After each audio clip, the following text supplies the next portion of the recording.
Good evening and welcome to London College of Fashion. My name's Amy Delahaye. I'm a curator of dress history and curatorship at LCF, and I'm joint director with Judith Clark for the Centre for Fashion Curation. Tonight, we are really honoured and delighted to be able to welcome Dr. Valerie Steele to come and give a talk. As you're all highly aware, because this talk sold out within about 30 minutes of being advertised, Dr. Steele's an internationally esteemed museum director, curator and fashion academic, whose influence on fashion studies and fashion curation is profound and inspirational. In May 1997, Dr. Steele was the founder of Fashion Theory, the Journal of Dress, Body and Culture, and this was the first peer-reviewed scholarly journal for fashion studies, and over 20 years on, it still remains in fashion and academia's vanguard. In 1997, Dr. Steele was appointed Director and Chief Curator at the Fashion Museum at the Fashion Institute of Technology, and the museum houses one of the finest collections in the world. Since then, she's written over 20 critically acclaimed books and curated some 25 groundbreaking exhibitions. And amongst these are the now seminal text, Paris: A Cultural History, which was published in 1998 and has recently been revised. And amongst many exhibitions I could select, there's China Chic, East Meets West from 1999, The Corset 2001, Gothic Dark Glamour 2008, A Queer History of Fashion from 2013, and Pink, The History of a Punk Pretty Powerful Colour from 2018. Dr. Steele's most recent exhibition, curated with Colleen Hill, is called Exhibitionism, 50 Years of the Museum at FIT. Looking over Dr. Steele's career, it's hardly surprising that the New York Daily News selected her for their prestigious Fashion's 50 Most Powerful list. And so now it gives me immense pleasure to welcome Value, and we're going to hear about 50 years of exhibitions at the FIT. Thank you.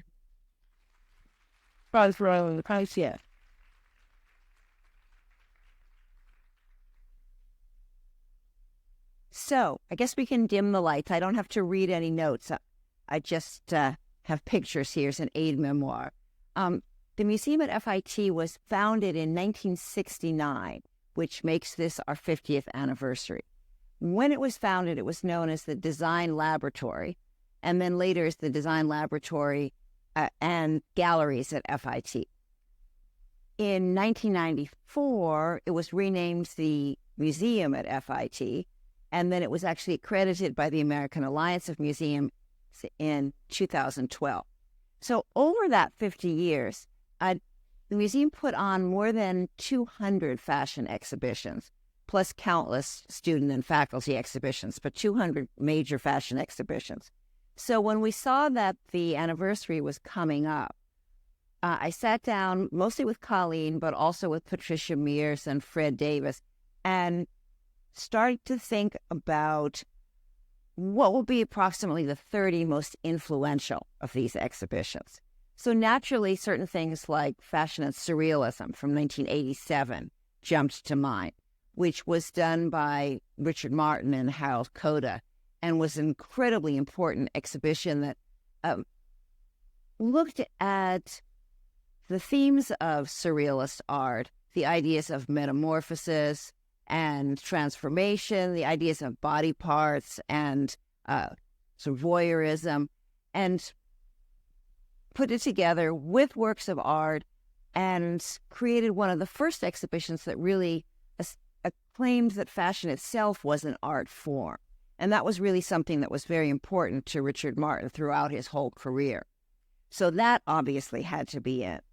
And then we looked at more recent shows also. So for example, we looked at something like Japan Fashion Now, which I did around 2011, something like that. And this one, like many of our shows, and again, looking back historically, included menswear as well as women's wear, a much underappreciated aspect of museum exhibitions.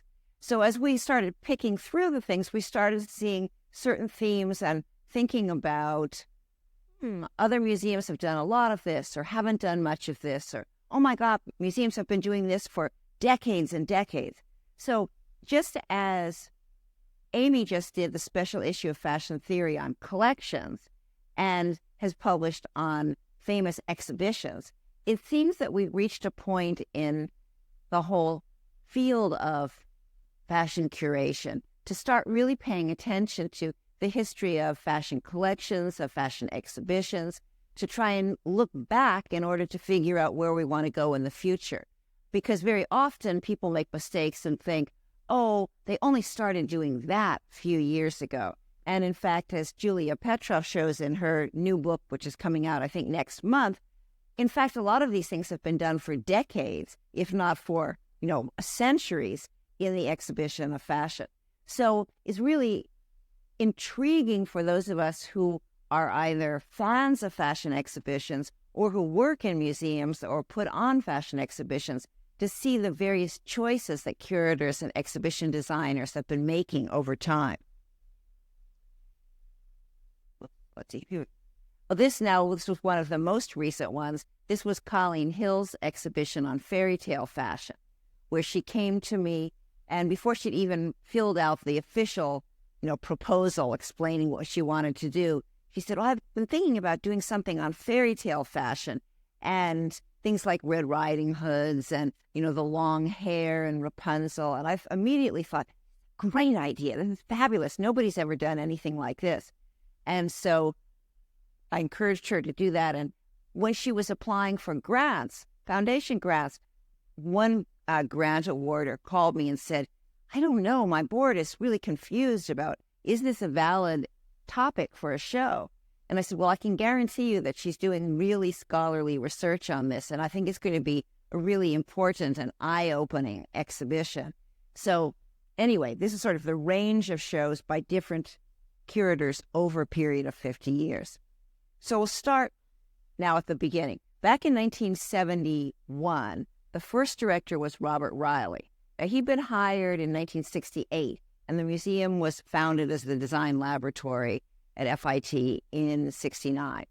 Robert Riley had been a curator at the Design Laboratory at the Brooklyn Museum. So he had the idea that basically these collections were to be used for inspiration for designers and for students. And those have continued to be important aspects of the MFIT collection. But in '71, there was still no building. So the first show he put on, Adrian, was not an exhibition, it was a live fashion show. Because you'll remember that in 1971, museums still did not hesitate to have people wear historic fashion. And so students, I assume, were recruited to wear the fashions. And Robert was also a very good publicist. So he got out the news long before the show went on and received a call from some executive at MGM. And they said, would you like any of those old costumes we made for like Joan Crawford or Greta Garbo? And he said, that answer to that will be yes. So here we have Joan Crawford's The Bride Wore Red. And here we have, this is from Marie Antoinette. In the exhibition now, we actually have a third one, which was worn by Garbo and Camille.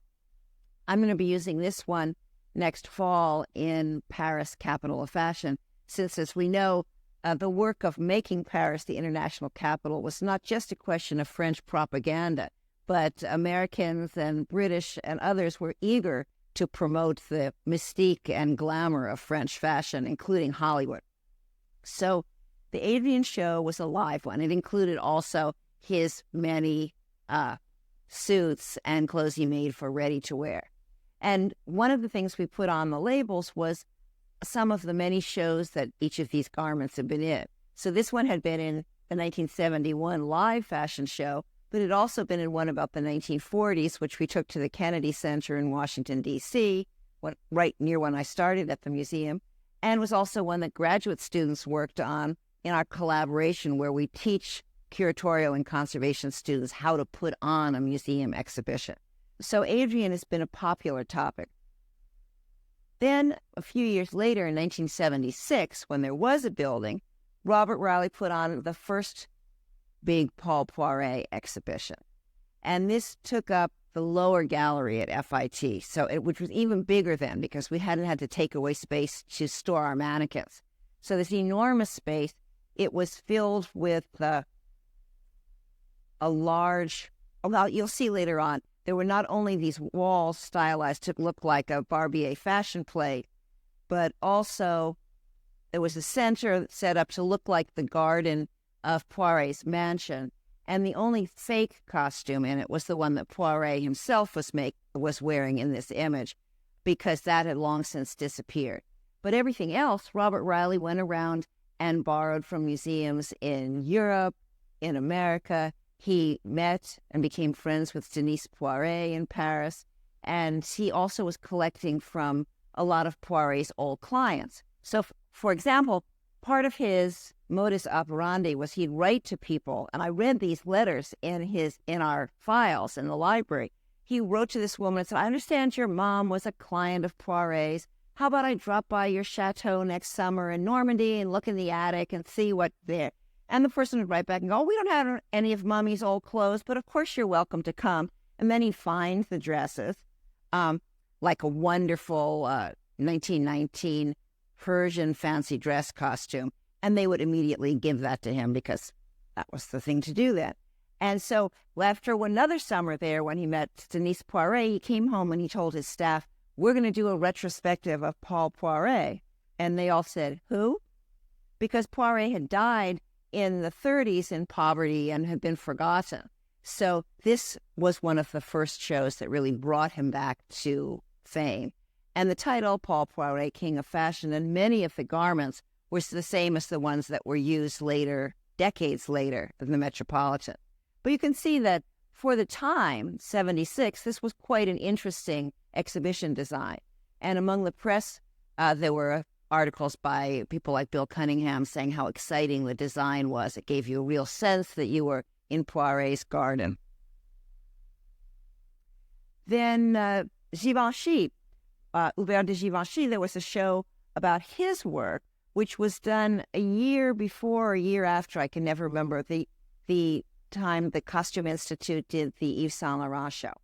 But whereas it caused a huge hoo-ha that the Metropolitan Museum was doing a show dedicated to a living designer, and they banned that for 30 years, it was immaterial for a fashion school, to show this. So there was the exhibition, which you'll see here. There was also a live fashion show. Audrey Hepburn was one of the hosts. There was a special line that was done at Bloomingdale's, and so the director of Bloomingdale's was the other co-host of the evening, and it was a really big event. Then Richard Martin, Harold Coda, and Laura Cinderbrand, Laura was at that time before Richard, the director, were all talking about how students didn't know who people like Madeleine Vianney or Claire McCardell were. And they was talking about how, but really, Rei Kawakubo, they were like the Rei Kawakubo of the period then. And so they asked Rei Kawakubo if she would be in the show Three Women. And this was the largest gallery, which she had her architect design. So all of the clothes were in mannequins on the floor, and people could walk between them. It was really kind of like the Armani show later at the Guggenheim, because it was all her clothes, so she could say, "We're doing it this way," even though it's not acceptable for museum tradition. So that was her big room, and then this was the much more conventional display of the Vianney dresses, and then also of the Claire McCardell dresses. But this was such an important show for me personally, because when I saw it, I really started to wonder, is it true that women, or some women, design differently than male designers?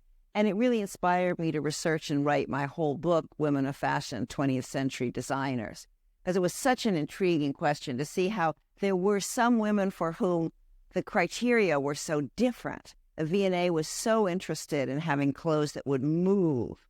And then McCardell, who dissected Vianneys to see how they were made, but managed to do it within the context of ready-to-wear, because in Claire McCardell's notebooks at the Parsons archives, you can see her saying, 10 buttons, 25 cents. And she's figuring out, how can she afford to put together these outfits, many of which incidentally have hooks and eyes rather than buttons. So I mentioned fashion and surrealism, but this really was one that we had to look and see also which famous exhibitions we still had clothes and accessories for. Because certain things like, the Versace show, which was the last show that Richard and Harold did before they went up to the Met, we didn't get any of those gifts from Versace. After the show came down and they went to the Met, the gift was made to the Costume Institute, not to FIT, which did the show. So we didn't do that, just like we couldn't do the show on Bob Mackie because we didn't have any of Cher's garment. But although there were certain things, of course, we were missing. This was borrowed, and it was from Brooklyn Museum, Schiaparelli. There were a surprising number of others, that we did have. The one with the eyes on the man's suit had actually been bought for the East Village show, and so that was able to be used again for fashion and surrealism. Similarly with the paper dress with a giant eye, which ended up being sort of our motif for the whole exhibition. Then Richard and Harold were pioneers in doing shows about menswear. And in particular, Jocks and Nerds was a really influential show. The idea of looking at menswear in terms of stereotypes of masculinity was extremely interesting. So you could have, the cowboy look as being an important look. Or you could have, the kind of student look, which included both jocks and kind of Ivy League students and nerds. And this was all very exciting and would later on influence Patricia Mears when she did her show on Ivy Style. So as we arranged the show, we put Jocks and Nerds next to Ivy Style. Then Richard and Harold also did a Halston show about a year after Halston had died in the 90s. So at that point, he wasn't a celebrity anymore. He had died sort of painfully of AIDS, and he had sold his name to J.C. Penney, lost the rights to his own name. So it was all kind of terrible anguish at the end of his life. But what Richard and Harold wanted to emphasize was his artistic genius. And so they made, and Fred Dennis helped them make, these patterns, which were put on the wall to show how brilliantly he created the patterns for his clothes. And then the clothes themselves were displayed fairly conventionally. You can see here and in the next image. But it was just very important for them to be focusing on a designer who had just died and to emphasize that his fame shouldn't be just sort of Studio 54 and all the scandals about him, but rather about his incredible creativity as a designer. And this, too, would especially influence Patricia, which she looked on and did another Halston show later on. After they went up to the Met, the following director, Dorothy Twining Globus, didn't really like fashion. And she would say this, I hate fashion. She insisted that it be called a museum to accept the job. So she, as you can imagine, quickly alienated all of the costume curators, which then offered an opportunity then for her to hire me. So I was hired as chief curator in 1997 and didn't become director till 2003.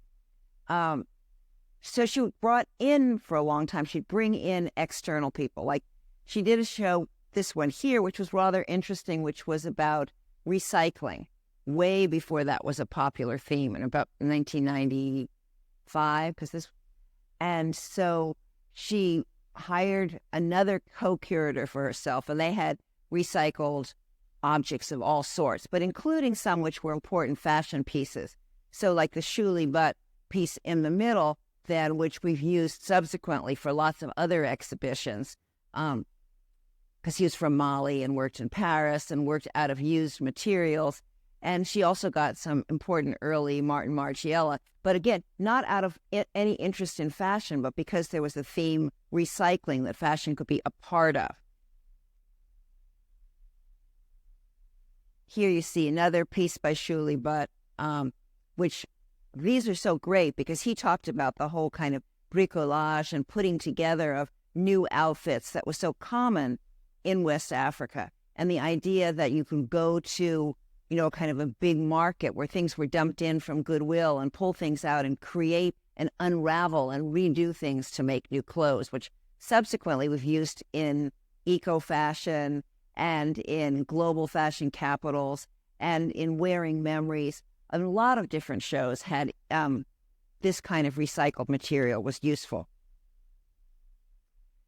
So when I came on board in 99, I did China Chic East Meets West as sort of my first real big fashion show, because at the beginning I was just sort of learning how to do it. In this one, I tried to look at not only at how Western fashion designers have been inspired by China, but also how Chinese designers have been inspired by Western fashion. So here you see 3 Yves Saint Laurent haute couture pieces, which then later on were shown at the Met's China show. And then the next slide shows how we spent a lot of time looking at Qipao's, because this is, contrary to popular belief, not a traditional Chinese garment.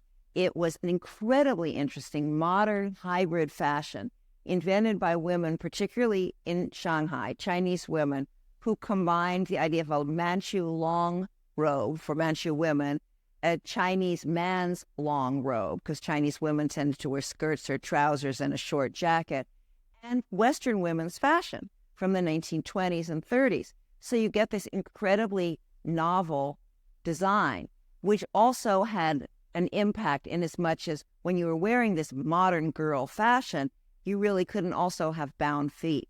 So it also had this influence. You had it from head to toe modern look. And we brought in historic sculpture to show how fashion in the Tang Dynasty didn't look like the Sung Dynasty, didn't look like the Wei Dynasty, that this traditional idea that everyone has been saying for centuries that Chinese fashion never changed was completely false. So that was an interesting one and became the first of what was a whole series then of exhibitions that I did about different national or ethnic fashions. So we later on did things like on Belgian fashion, on London fashion, on Italian fashion, etc., most of which didn't make it into exhibitionism simply because there were so many exhibitions and we really had no room for finally more than 33. So the corset was another one that I did, having spent years studying the corset. The first room was all the history of the corset itself, showing the changing shape and construction. And since I've seen so many people in so many exhibitions look at corsets and say, remember Scarlett O'Hara's 16-inch waist, I made a point of putting the sizes of each corset and emphasize this is when it's laced completely closed. We might have a bust 36, a waist 26, and hips 36. And so you're seeing what it is. It may look like 16 inches to you, but a lot of that is not the case. So that was the first room. And then the second room looked at how fashion designers had been inspired by the corset. So that something like the Christian Lacroix mauve corset here was really designed like an 1880s or early 1890s corset, but instead of being hidden underneath an evening gown, as it would have been back then, it was openly revealed. And then next to it, I think that's Valentino, I can't remember, Ferret, etc. But all part of this very romantic and historicizing take on the corset, which was one major theme, although by no means the only one. Another one was the idea of, sort of the exotic or, primitive corset. So you had a lot of designers like Galliano, for example, who looked at images of Dinka men wearing the kind of beaded garment that you see in the middle that we borrowed from the Museum of Natural History. And then designers, not being anthropologists, saying, I was inspired by that Maasai corset, which he then put on over the kind of Edwardian-style gown. And then the other one was another Lacroix, which I think was probably inspired more by the idea of the Burmese women's neck rings. So that was another one. We also had sections of things that were more club kid corsets. We had things like Westwood's 18th century style V-shaped corsets, lots of Mugler, dominatrix, leather corsets. And the most interesting ones to me were really the ones that were about the body itself. And we had some that were idealizing, like Vivienne Westwood, where there was a bodice shaped like and colored like a nude female bodice with breasts and nipples, but perfectly shaped and, of course, hard. And the Issey Miyake hard fiberglass bustier in red, again, shaped like a perfect woman's torso, which reinforced this idea that women, in a sense, never gave up wearing corsets. Rather, they internalized corsets through diet and exercise, so this idea of a hard body. And then the handful of designers, really only Chalayan and McQueen at that point, who looked at the damaged or wounded body and did corsets inspired by that. And so that was another sort of interesting angle. After Richard Martin died, the Costume Society of America started this Richard Martin Prize for the best costume exhibition of the year. And they would do it in a couple of forms, whether you were a relatively big or a small museum. And this one, London Fashion, won the first Richard Martin Award, which I think he would have enjoyed because these were all the kind of extreme English fashions that he liked. And at that point, you could really borrow all of these things easily. I mean, it took time. You'd call and you'd write and you'd call and you'd write. And then eventually a package would land like FedEx on your desk and you'd open it and there would be the Alexander McQueen from Joan of Arc show. It wasn't any of this like our curators flying over business class with the object. And they would lend this stuff so easily. All that, of course, has changed. But even then, they weren't giving the stuff to you as they previously you could get people to give you clothes quite easily.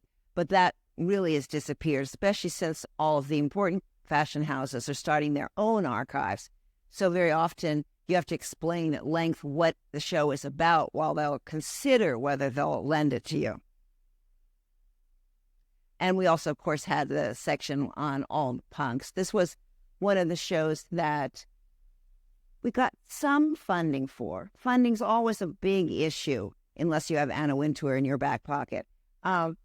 And one designer, people will only fund their own show, really, when it comes down to it. So if you have a group show or thematic show, it's hard to fund. We did get some money from Jaguar for this show. And then when Prince Harry came to the opening, that we had Secret Service all over the place and crawling under the Jaguar to make sure there were no bombs under it or anything.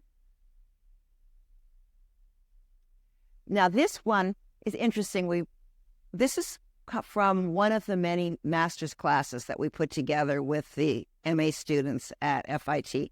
If they're there studying curation or conservation, we train them to do one museum show a year that they do. They come up with the theme, and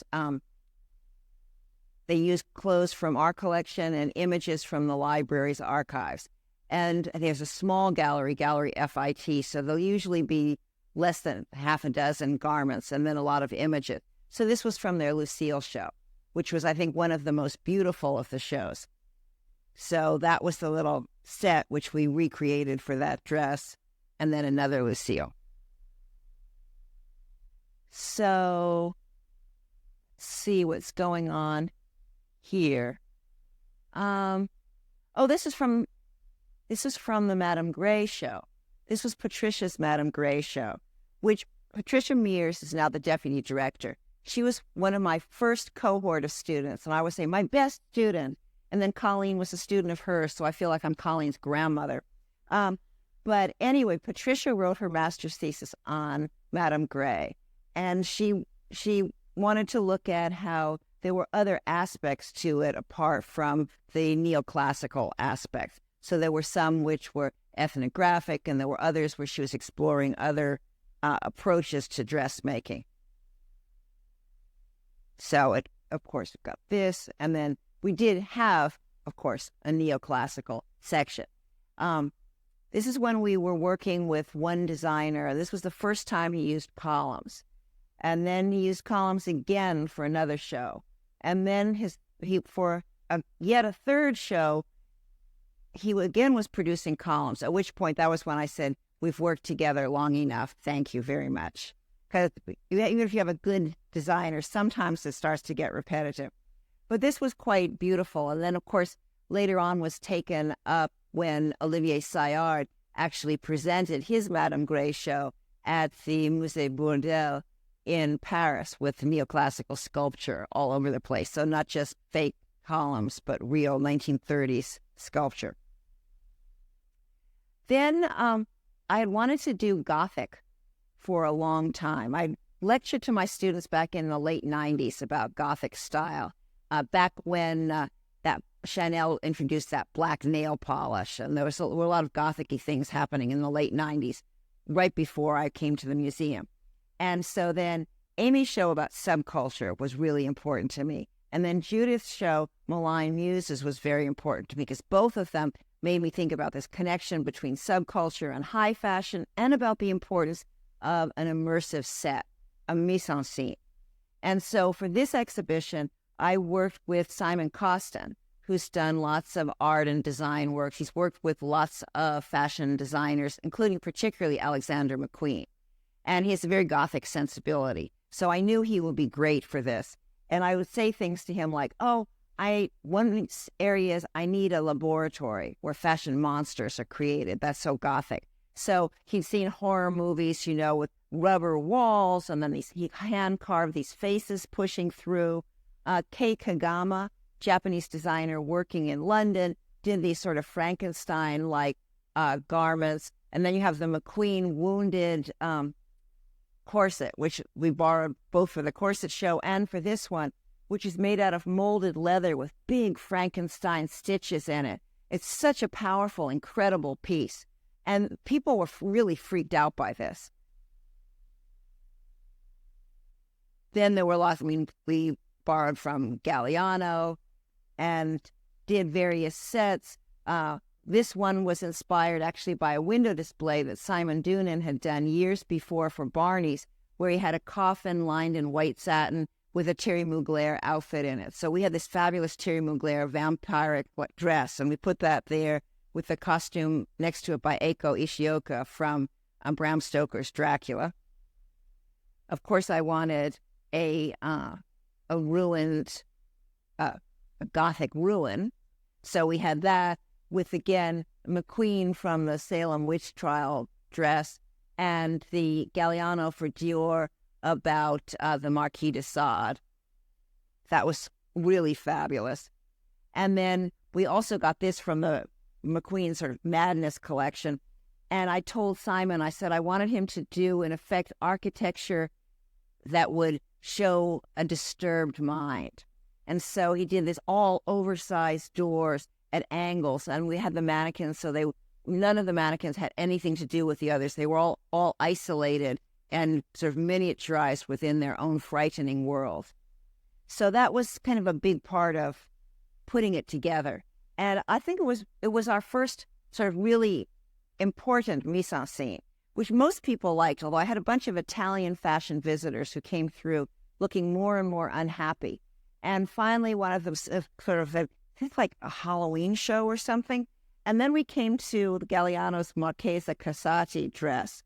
And they're like, oh, Casati, La Decadenza. And then they were all happy about it. That when they saw a poem by Leopardi about fashion and death, and now they got it. But before that, they were so deeply unhappy about this show.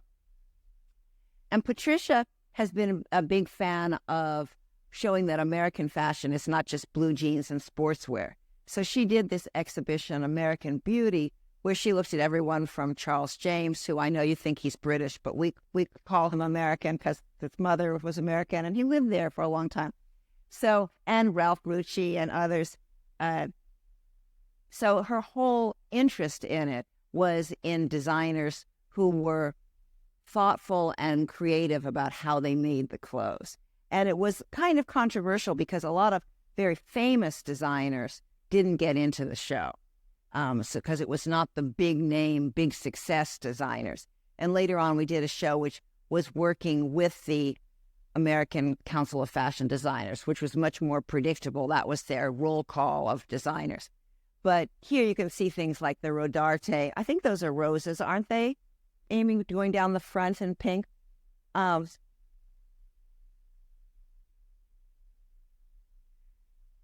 else do we do? This one was from Eco Fashion, Going Green, which had a lot to do with new materials and new ways of treating materials. So things that you could dye things with using 1/10 of the amount of water.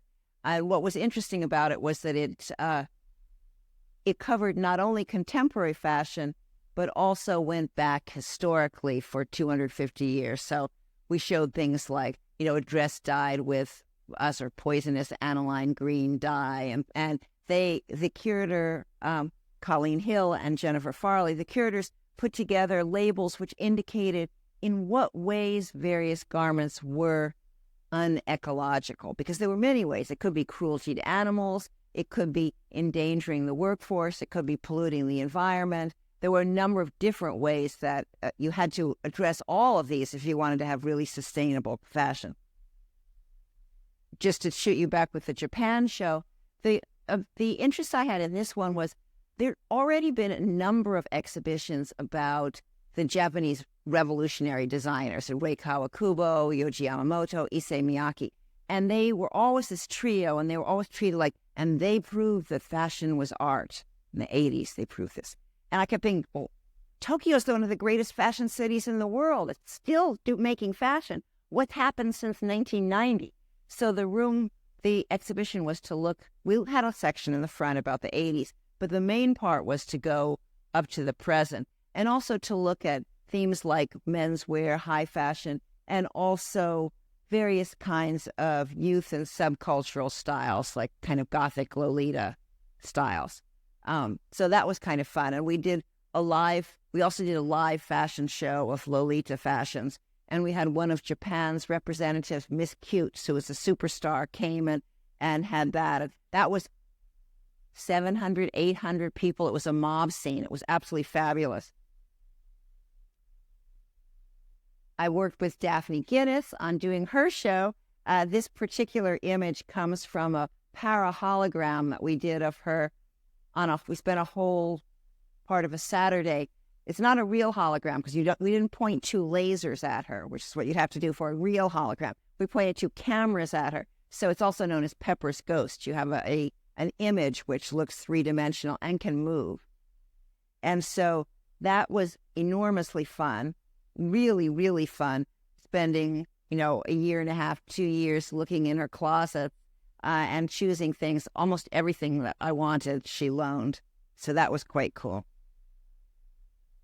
Then Patricia did her Ivy Style show, which picked up on this theme from Jocks and Nerds and looked at all the designers who'd been inspired by the Ivy League look, ranging from really out there designers like Tom Brown to sort of Brooks Brothers. And she got all this memorabilia. And then we, again, as with Japan, we did these giant, they're somewhat expensive, but they can be really evocative photographic backdrops. And the opening party was like just a sea of men in like Princeton orange. It was kind of terrifying. And so my husband wore his Cambridge University tie, and someone rushing up like, "Is that Princeton?" He goes, "No, it's Cambridge." One thing brings in the punters more than anything else is shoes. If you want to have a popular show, have a shoe show. The first little shoe show I did was in 98. Shoes, a lexicon of style, which had things like high heels, masculine shoes, androgynous shoes, sneakers, boots, etc., all different kinds. And that was when I was working with the director who turned against me. And I remember she kept turning around these things so you couldn't see the heels. And I'd be like, "But Dorothy, this section is about heels." And she would go into a rage and stomp out of the room. It was really stressful working with her. And then a couple of years later, Colleen and I did Shoe Obsession, which was just the most extreme, extravagant, and expensive 21st century shoes that we could find. And so that was just this huge, room full of them. And so now we're working on another even bigger shoe show for a few years from now, which will probably fill the whole museum. But we haven't got a handle exactly on what the theme will be. And just moving quickly along, a few more things. A queer history of fashion. Fred Dennis and I went out for lunch one day, and he said, wouldn't it be cool to do a show about gays and fashion? And I'm like, yes, that would be super, super cool. And what was actually interesting about it, to me, most interesting, was the research. When we thought it would be maybe 100 years of fashion, maybe from Oscar Wilde to now. And it turned out that when you look at gay history and queer theory, you can find it going all the way back to the 18th century in cities like London and Paris and Amsterdam. There was real queer subcultures. So this was the section on sort of 20s fashion and the influence of the lesbian subculture. We had a whole section on leather. And then, of course, we had the section on the whole AIDS crisis with looks by designers who died of AIDS and them very political T-shirts. That show got us a lot of awards, but it was a little bit of a hard sell because at first people thought this could not really, do we want to do a show? Is that too out there to do a show? And then when a reporter asked me, said, how did you get away with calling it a queer history of fashion, from the closet to the catwalk? And because that seemed really out there. And I said, oh, that was no problem. My advisory committee wanted a queer history. They said queer was the preferred term now. I said the problem that I had with my advisory committee was they didn't want me to use closet because they said closet was an oversimplification of the way gay life went. And I said, please, this is a fashion show. Work with me. I need a subtitle. Closet, catwalk.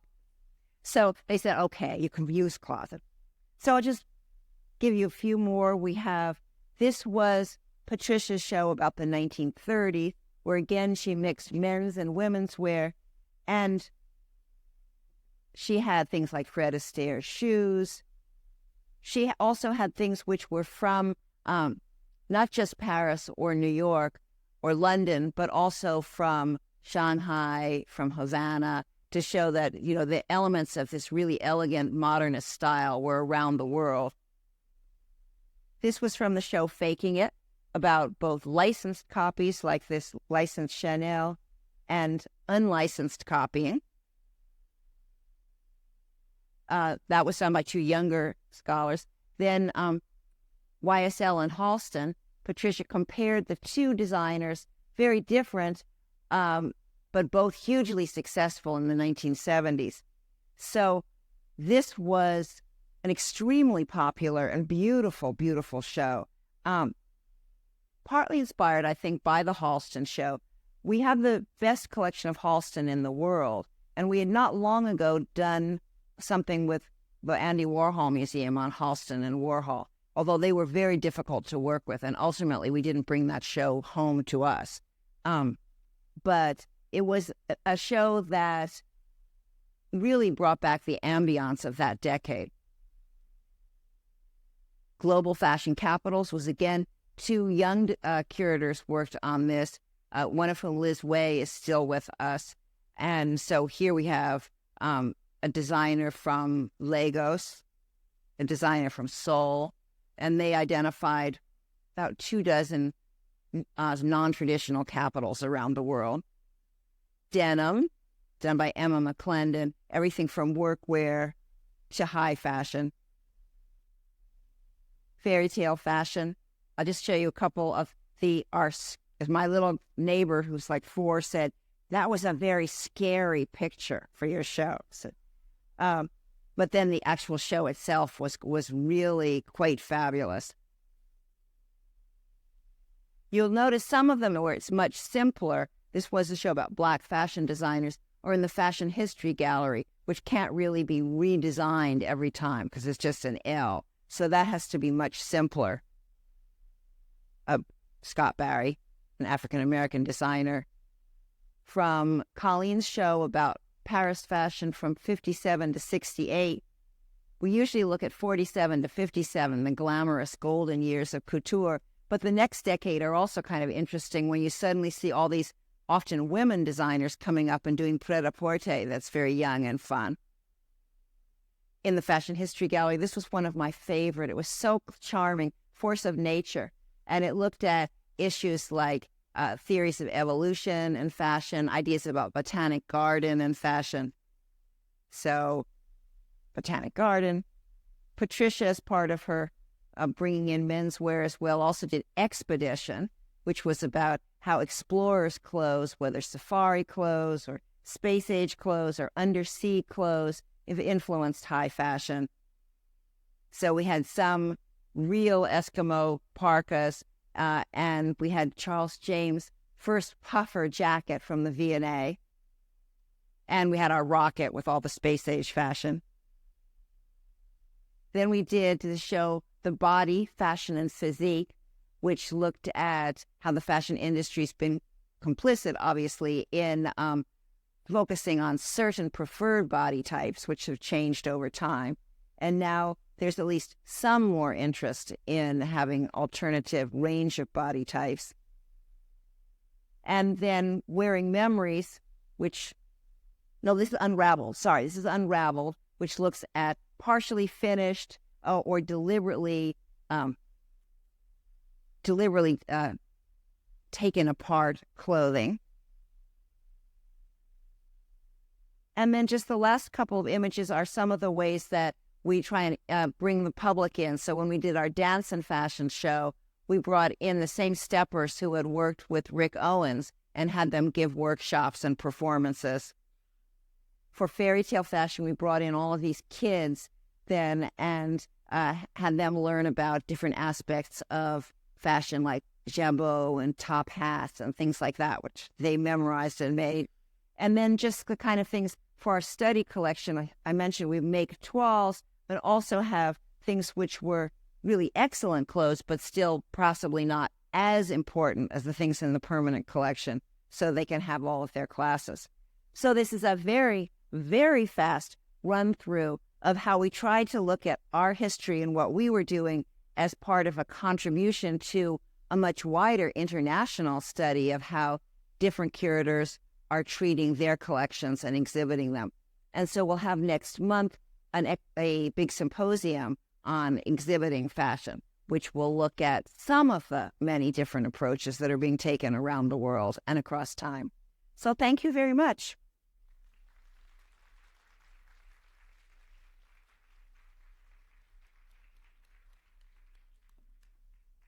Thank you so much. It was completely wonderful. I've not seen those slides.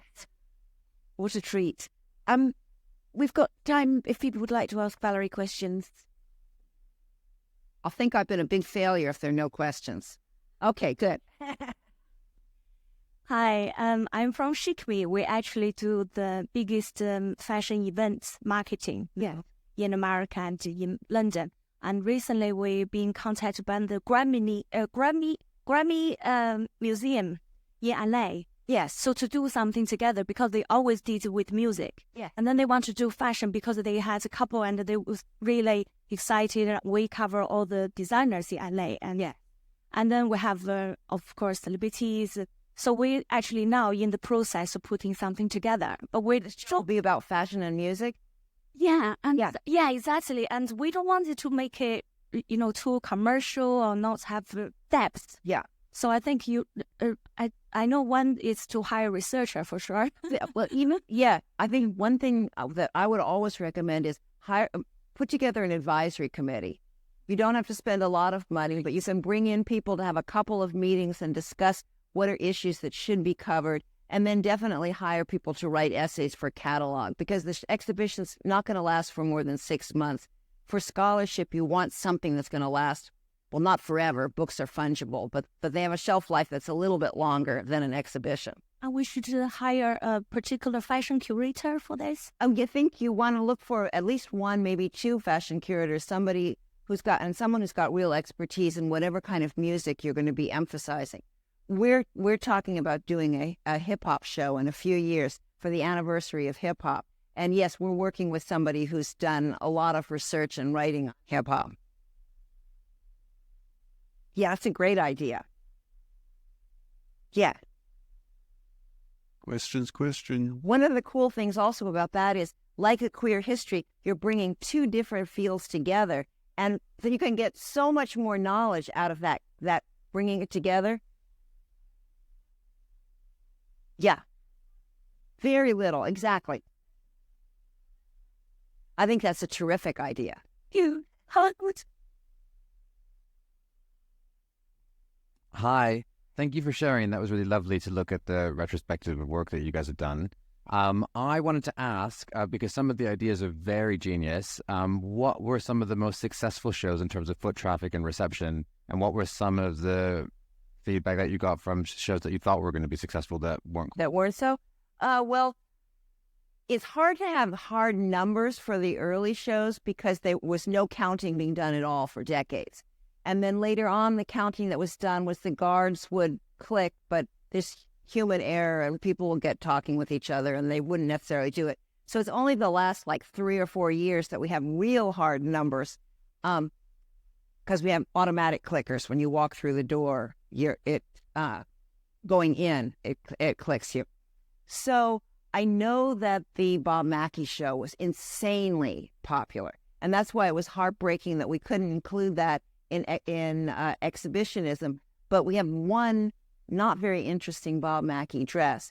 And I really, since there were so many shows, I really wanted to emphasize those which had also added to our collection as well as to a temporary exhibition. And so that was where that one was. But that show brought in huge numbers of people because of all the Cher costumes, especially. On the opening night, my friend Aaron Cobbett, who's a tattoo artist and photographer, he was there and he met Bob Mackie, who was a hero of his, and he immediately pulled up his shirt and said, look, the Cher tattoo on my back. She's wearing your dress. And poor Bob Mackie practically ran away from Aaron. He was kind of terrified. But Bill Cunningham was there taking pictures of Aaron's back. So that was super popular. Shoe Obsession was super popular.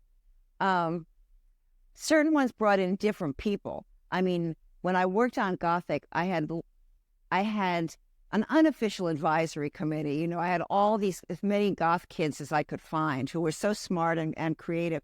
And there were so many of them coming to my office, you know, bringing me clothes they'd designed or clothes they'd worn or Victorian wedding dresses they wore every Halloween and stuff. It got to the point when, you know, Amy said it's hard getting in past our guard, the front desk. Well, these kids would come in all dressed in black with black hair, Morticia hair, and the guard would just go, she's on the 3rd floor.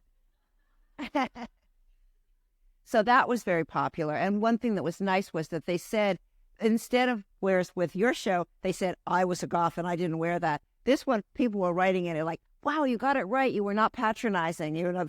So that was really very satisfying. Thank you, Valerie. That was a really wonderful retrospective, and you drew out so many powerfully interesting themes. Can I ask you to reflect a little bit on the changing attitudes to and politics of the mannequin? Ah, yes. The well, they're basically, it's like maximalism and minimalism in fashion. One goes in fashion and then the other one does, and it's this pendulum effect. You have it between realism in the mannequins and abstraction. And it really does go in a pendulum, and you can track it back if you find the pictures, and you can see how this has been going on. But traditionally, realism was the preferred mode. And then, particularly beginning in the 70s, you get a real tendency, if you're more avant-garde, or you want to emphasize that fashion is art, to show it on a stylized mannequin where the attention then will focus on the dress or garment or ensemble, rather than on the idea of a person of a particular period and time who wore that sort of dress. So if you have, the public, of course, will identify if you, that's the hair, and sometimes even that's the makeup of such and such a period. So the general public tends to seem to like the realistic ones more. The stylized ones, they'll also go in fashion. And so they might have really long heads or sort of bulbous necks. And so at a certain point, if you've been using the same ones as a curator, you get really sick of them. And I'm kind of my colleagues often don't like me because I want to say, can we just decapitate some of them? Because I get so tired of their faces. If you're like the Met and you're rich enough, you can hire and have special mannequins made for each show. But most museums have the opposite problem. They're working with some leftover retail mannequins that have been donated to them, or that they're sort of trying to put together. So you're really trying just not to wreck the clothes by hacking away at your mannequins to make the clothes be able to fit on it. And it's the hardest thing. Everybody wants to do fashion shows. I think the only reason I was invited to join the American Association of Art Museum Directors was because people thought they could borrow fashion shows from me. But nobody realizes that, well, you need to have your own mannequins and you need all this stuff. We can't give you 100 mannequins to take away because we need all of our mannequins. So what else? In a way, it would be nice if you were super rich and could do invisible mannequins. So then the dress just had its look, its appearance there, but you didn't have to worry about the strange mannequin arms coming out, or there's always something that looks weird about them after a while, the stylization. We used to have this old woman who worked at the museum, and she was not a curator, but she was put in charge by the previous director to curate some shows. And she used to ask Fred and me, well, can we make the mannequin do that? And Fred will go, no, that mannequin can do this or this. That's all they do. They have set body parts. I wonder whether, I mean, obviously cost is a big factor in that as well, but I wonder whether with the drive and the demand for more inclusivity and widening participation, whether museums are under a different sort of pressure now for mannequins that can more easily reflect diversity. Absolutely. And in fact, my very president at FIT, who is African American, said to me, why are all your mannequins white? This was a few years ago. And at first I thought, they're only white the way a refrigerator is white. I mean, if they're not Caucasian. But then I thought about it. And I thought, well, if you were Black and you were coming into this museum, or if you were Hispanic or Asian, the assumption would be that white is a stylization of Caucasian skin.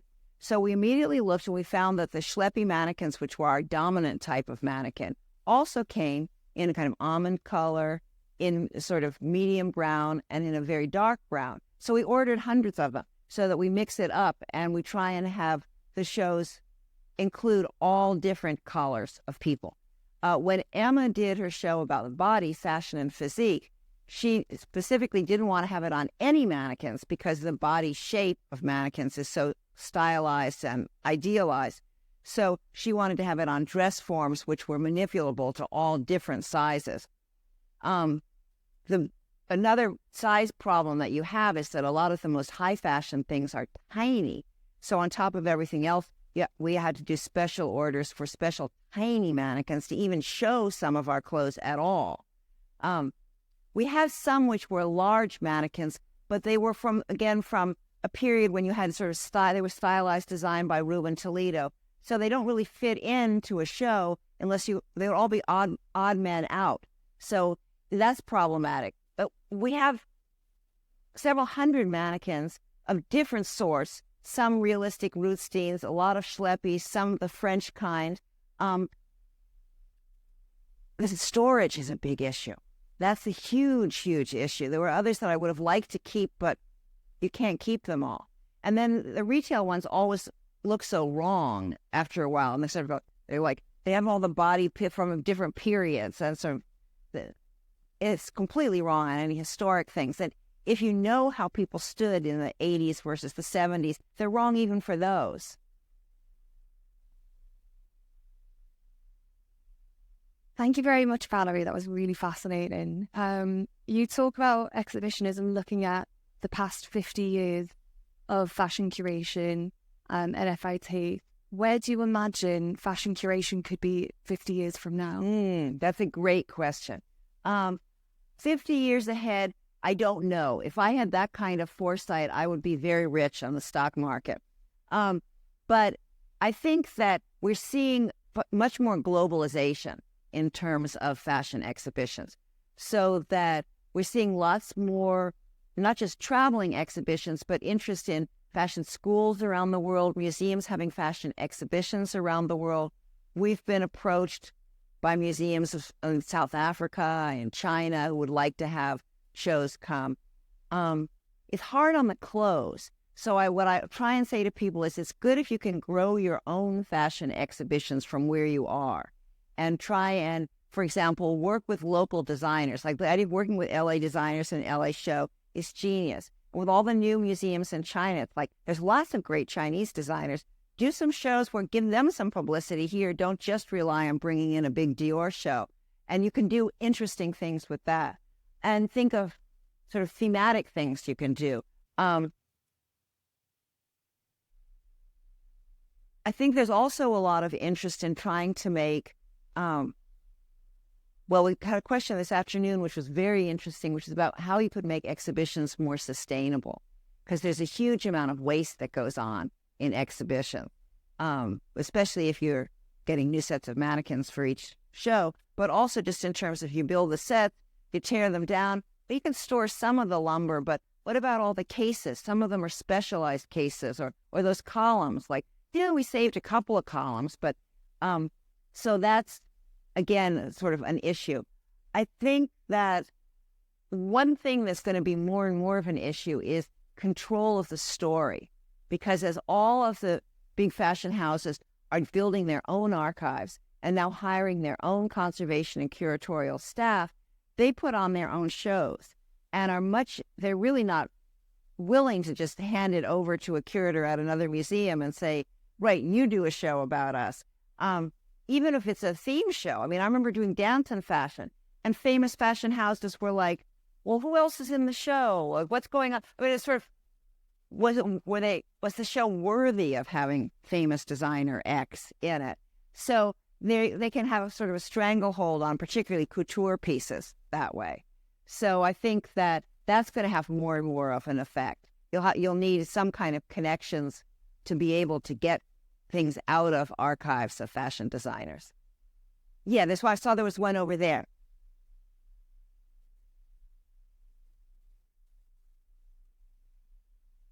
Thank you. Sorry, it's in part following on from what you were just talking about. But obviously, throughout the years, some themes of the exhibitions have been quite concrete and specific, and others have been a bit more ephemeral. And so I just wondered if you have a sort of fixed set of criteria when you're trialing your next potential project. We have a form that the other curators fill out and show me about, what's going to be original about their show. That's the most important thing for me. I want something that's a show that hasn't been done before, because very often the shows are just like, oh God, another show about that, another show about her. You kind of go, it's an industry, just like the same old shows, a bunch of sort of pretty dresses being dragged out. And so that's our main criterion, the show has something new to say. And ideally, especially if it's downstairs where we have room to do more, that there's a new way to say it, that the curator will have ideas and be able to work with the exhibition designer. Because it kind of does devolve a lot on the curator. With Gothic, it was so great because everyone at the museum, or most of the people in the museum, were so excited about that we were really eager to work with Simon and me, and people were coming up with fabulous ideas. How to project a moon that would drift behind clouds, all kinds of, everyone was coming up with ideas. I went to a show and saw something that, they had to do a graveyard, and it was that kind of thing. Sorry, say again, what's your question? Well, I guess you've sort of in part answered it, but if your set of criteria. I like working with younger curators because they have ideas that I don't have. And even if the theme is something similar, they're approaching it from a different angle. So it never would have occurred to me to do fairy tale fashion. I love that. But even generational things, like when Colleen did a show on seduction in the Fashion History Gallery, she had all these beautiful, seductive clothes for over 300 years. And I'm just like a child of the 70s. I'm like, you don't have any leather. And she was like, okay, we'll put in leather. It's like, that was like your memory of what seduction was about. So, yeah, and on leather and young curators. Yay for young curators. Thank you.